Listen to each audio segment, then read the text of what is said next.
আসসালামু আলাইকুম। আজকে দেখাবো টিউবওয়েলের সাথে 1 হর্স মোটরের দেড় ডেলিভারি পাম্প ফিটিং। তো প্রথমে আমরা টিউবওয়েলটা খুলে নিলাম বাঁশ দিয়ে, তারপরে হচ্ছে থ্রেডে ট্যাপ পাশা দিয়ে দেড় জিআইটি লাগাই নিলাম। ভালোভাবে টাইট দিয়ে নিতে হবে। ভালোভাবে টাইট নিয়ে দিলে লিকেজ করার সম্ভাবনা থাকে। টি লাগানো হয়ে গেলে আমরা দেড়ের একটা নিপিলে সেল ট্যাপ পেঁচাই নিলাম। এটা হচ্ছে জিআই নিপিল, যেটা টিউবওয়েলের সাথে লাগাইতে হবে। তারপর হচ্ছে একটা পিভিসি নিপিল দিলাম, যেটা ভার্টিক্যালের সঙ্গে দিব আমরা। পিভিসি নিপিলটা ভালোভাবে টাইট দিয়ে নিলাম। তারপর নিপিলটা সাথে সেল ট্যাপ পেঁচাই দিয়ে আমরা ভার্টিক্যাল লাগাবো। ভার্টিক্যালটা লাগাই দিচ্ছি। এটা হচ্ছে দেড়ের ভার্টিক্যাল, যেহেতু 1 হর্স মোটর, দেড় ডেলিভারি পাম্প, সেই ক্ষেত্রে আমাদের দেড় ইনপুট আউটপুট করতে হবে।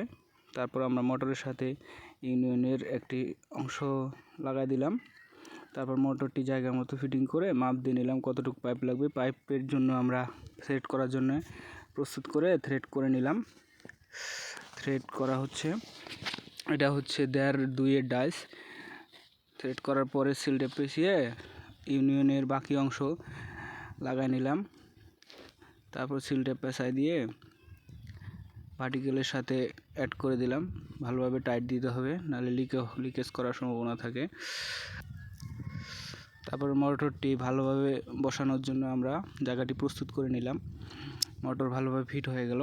ইউনিয়নটি ভালোভাবে টাইট দিয়ে তারপর আমরা এখন টিউবওয়েল লাগাই দিব। ইউনিয়ন ভালোভাবে টাইট দিয়ে দিব। এখন মোটরের মধ্যে পানি দিয়ে দিচ্ছি যাতে পাম্প ভর্তি হয়ে যায়। তারপর টিউবওয়েলটা আমরা লাগাই নিলাম। ভালোভাবে টিউবওয়েলটা টাইট দেওয়া লাগবে, পজিশন অনুযায়ী রাখতে হবে যাতে বাড়িওয়ালাদের অসুবিধা না হয়। যেদিকে তাদের সুবিধা সেই দিকে আমরা লাগাই দিলাম। তারপরে টিউবওয়েলে পানি উঠাই দিয়া ডেলিভারি পাইপ এবং কারেন্টের সংযোগ দিয়ে দেওয়ার পরে আমাদের মোটর রেডি হয়ে যাবে। এই যে আমাদের মোটর রেডি হয়ে গেল। এই সেই কাঙ্ক্ষিত পানি, প্রচুর পানি, আশেপাশের জমি জমা আবাদ করা যাবে। ধন্যবাদ।